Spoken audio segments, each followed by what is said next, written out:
Hi po, this is Ma'am Zani. Welcome to my channel. In this video, tutulungan ko po kayo on how to change email address in PRC Lyris account this 2026. So, ito po yung mga queries or tanong ng aking mga subscribers. Ma'am, paano po kung nakalimutan ang password at email? Pumunta na po ako sa PRC, sabi lang doon is need ko daw mag-email sa PRC. Nag-email naman ako, matagal na, no response pa rin sila. Hello po ma'am, paano po kung your name is already used, ano po ang gagawin? Ma'am, di po ako makagawa ng isang account kasi meron na daw. Hi po ma'am, nakalimutan ko kasi ang password ng Gmail na naka-access sa Lyris account ko. Pero di ko na rin makita ang Gmail account ko sa mismong Gmail ko kasi po na-delete at di ko na po ma-receive ang message. So, ito po yung karamihan na concern about sa PRC Lyris account. Yung wala nang access dun sa registered email address at hindi na makagawa ng bagong account kasi nga po ay meron na pong existing. Okay, so bigyan po natin to ng solusyon in this video po. So, nung nakaraan po, meron po akong ginawang video how to change email address in PRC Lyris account. But this was 4 years ago. So, hindi na po siya updated. Then, noon, yung kailangan lang dyan na details ay mother's name, birthday, then existing email, then yung email address. Then, para ma-change yung existing na registered email address. So, ngayon, hindi na po ito applicable na video at itong process na to ay wala na din po sa system ng PRC kasi po nag-update din po yung system ng PRC. So, ngayon po, bago po tayo mag-start, i-ready nyo po itong dalawa. A clear photo of your valid PRC ID or NOWA, or if not applicable itong dalawa, any other valid government-issued ID. And number 2, selfie of yourself holding the same ID or NOWA. So first po, yung gagawin po is pumunta po sa website ng PRC, then i-click nyo po itong forgot password. Then, ito po yung makikita nyo dyan.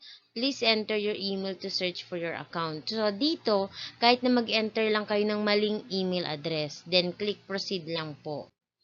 Next, ito po yung maglalabas dyan. Then, ito po yung i-click nyo. Yung crcmcs.prc.gov.ph. Click nyo po ito. During weekdays from 8 a.m. to 5 p.m. Then, close nyo lang po yan. Click nyo po ito. Then, mariredirect po kayo dito. So, ito po notice, raising concerns are only available every weekdays from 8 a.m. to 5 p.m. So, tandaan nyo po, from Monday to Friday lang po, pwede kayo mag-raise ng concern nyo dito sa link na to. So, next po, ito po may nakalagay dito na, so, input fields with red asterisk are required fields.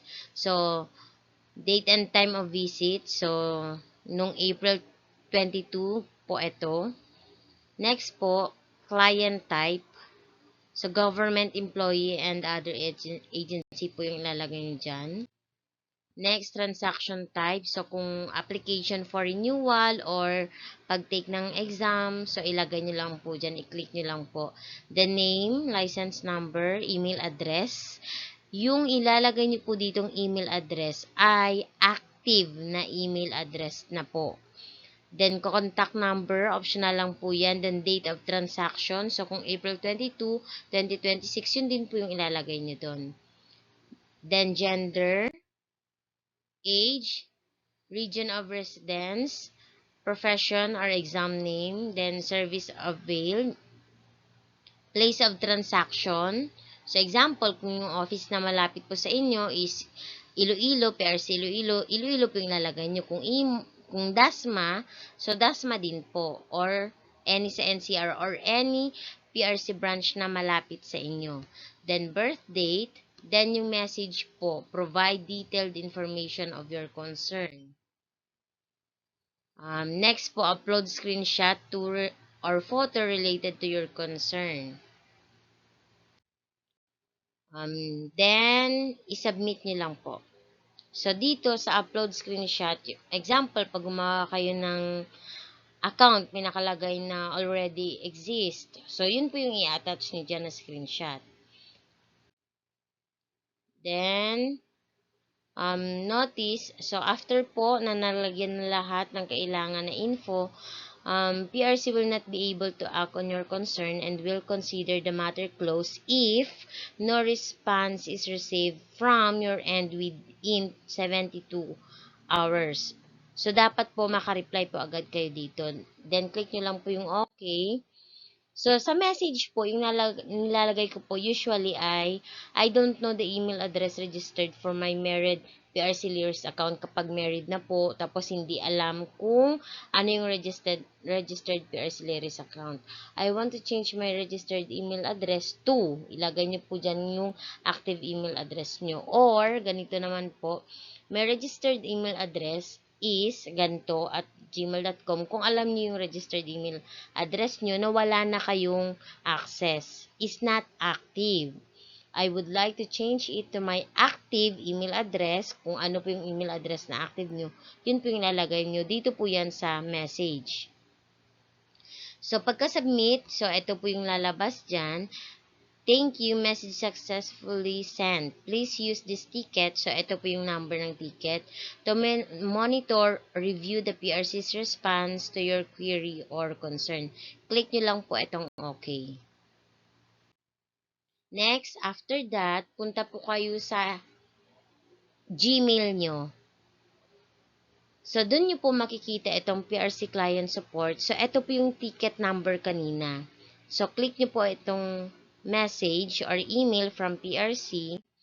Then, ito po yung makikita nyo dyan. Ito po yung ticket number. Then, itong link. So, please click this link. Ito po, yung blue. To view the response if any. So, ayan po yung mag-a-appear dyan. Then, ticket number successfully retrieved. So, okay lang po. Minsan may survey pa dyan na lumalabas. So, i-answer nyo lang po yung survey. So, ito po, submitted po ito April 22, 2026, 1:06 p.m. So, yung office po is Robinson Place, Iloilo, then open yung status niya. Yung ticket number, yung name nyo, email address na nilagay kanina, at saka yung ticket number. So, reply. Yung nilalagay ko po na reply dito is the same message na tinype ko kanina dun sa link. So, ganyan lang din po. My registered email address is not active. I would like to change it to my active email address. So, active email address na po. This is submitted 1:06:49 p.m. po. So, eto po, kailangan nyo po mag-reply. So, the same lang din po yung nilagay ko dyan para makapag-reply lang po. Kasi nga po, kapag 72 hours na hindi pa nakapag-reply, mako-close na po yun. So, reply lang. Next, okay lang po. Then, reply successfully sent. Thank you. Then, okay lang po. Next po, tingnan nyo po itong time. April 22, 2026, 2:57 p.m. So, di ba 1 o'clock po na send kanina. Ito na po yung reply ng PRC. So, if this is your first time using the service, you may refer to the step-by-step user manual available. So, yan po. If you have existing account pop-up appears, please do the following. Ito po, use the forgot password featured by entering your registered email address to reset your password. Kapag kailangan lang po i-reset yung password at may access po kayo sa registered email address nyo sa PRC Lears account. If the registered email address is no longer active or wala na kayong access, kindly provide us with your updated email address so we can update our records accordingly. Okay, so ito po yung kailangan. Yung dalawa po na pinaprepare ko kanina. clear photo of your valid PRC ID or NOA, or if not applicable, any other valid government ID issued ID. And number 2, a selfie of yourself holding the same ID or NOA. So once verified, a temporary password will be issued to you within 3 working days. Please change it immediately after logging in to keep your account secure. Or alternatively, you may also visit the nearest PRC office from your location or technical assistance. So, ito po, yung nilagay ko po dito is, this is my new email address. So, yung in-attach ko po dyan yung screenshot ng active email address. Then, this is my PRC license. So, yung picture naman ng PRC license. So, itong first na to, kahit hindi nyo na to ilagay, okay lang din naman. Pero, in-attach ko na din. So, may PRC license. So, ito po yun, yung picture ng PRC license. Then, yung selfie holding my PRC license kasi valid pa naman yung PRC license. So, ulitin ko po, pag hindi na po valid yung PRC license, any government issued ID, pwede po. So, i-picture nyo lang po yun. Then, selfie holding your government issued ID. So, next po is, isasubmit nyo lang po. So, submit reply, click nyo po yan. Then, okay lang po. Then, reply successfully sent. So, okay lang din po. So, next po, after that, tingnan nyo po ito, 4:38 p.m. Nag-reply na po yung PRC.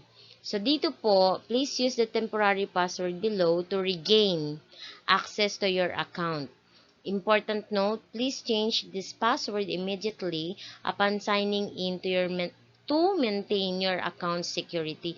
So, ito na po yung email address na active na pina-change ko, which is may access ako. Then, ito na po yung new password na gagamitin nyo sa pag sign in. So, thank you for using CRMS.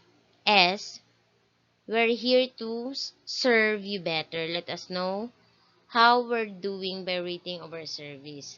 So, eto na po yung email address na pina-change at yung temporary password na gagamitin nyo. Okay, next po, after that, i-copy nyo na lang tong email at saka yung password. Then, balik po kayo dito sa website ng PRC.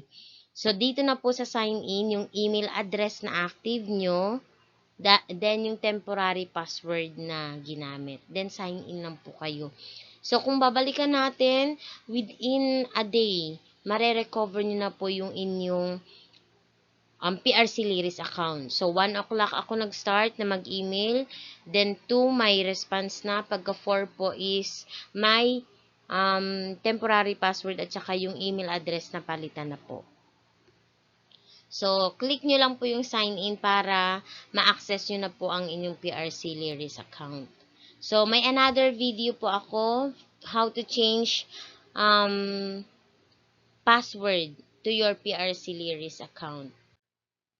So, sana po nakatulong itong video sa inyo, lalo na yung mga wala ng access sa PRC Liris account na kailangan na, example, mag-renew ng PRC license, mag-take ng board exam, lalo na yung mga repeater. So, sana po ay makatulong sa inyo itong video na ito. So, please share this video sa Facebook nyo, or sa anumang social media platform meron kayo, para po yung katulad nyo din na natulungan ng video na to ay matulungan din po natin yung iba. So, thank you very much. Please share this video, like, and subscribe. So, thank you very much po.